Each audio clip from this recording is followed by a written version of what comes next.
Okay, magandang tanghali sa ating lahat mga ka-idol. Kumusta na kayo dyan? Sa aking mga followers, viewers, mga non-followers, mga friends, amiga, amigo. Kumusta na kayo? For today's video, gagawa tayo ng tutorial kung paano maging content creator o maging vlogger. Kasi maraming nagtatanong sa akin kung paano. At para lang to sa mga taong hindi pa alam kung paano maging vlogger o maging content creator. Kasi maraming mga tao na gusto maging vlogger. Ito ang video. Panoorin nyo hanggang sa dulo. Okay, let's go! Okay mga kaidol, hanapin nyo lang Facebook mga kaidol. Pindutin nyo lang mga kaidol. Tapos ipindutin nyo din ang profile mga kaidol. Ito sa ibaba mga kaidol. Okay, so may nakita kayo ng tatlong dot mga kaidol. Pindutin nyo din mga kaidol. At hanapin nyo lang ang turn on professional mode mga kaidol. Pindutin nyo. Tapos i-turn on nyo lang mga kaidol. Okay na yan mga kaidol. So, ito, next lang mga kaidol. Next. Next lang kayo dyan. Tapos ito mga kaidol, i-public yung mga kaidol. Tapos i-next. Okay. So, ayan mga kaidol. I-confirm nyo lang mga kaidol.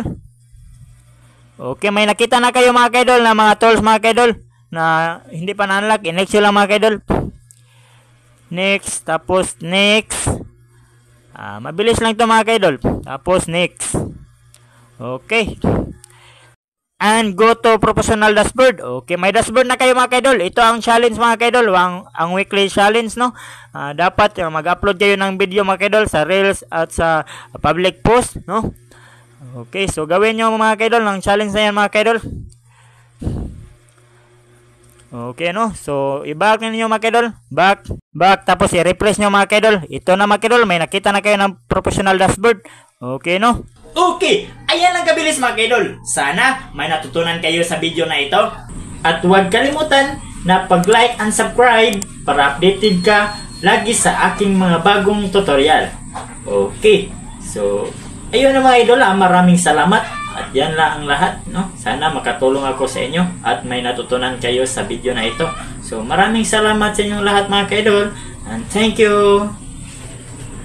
At huwag kalimutan sa pag-share para makatulong din tayo sa iba na hindi pa alam. So, ganyan lang mga kaidol. Maraming salamat. Amping mo kanunay. So, thank you.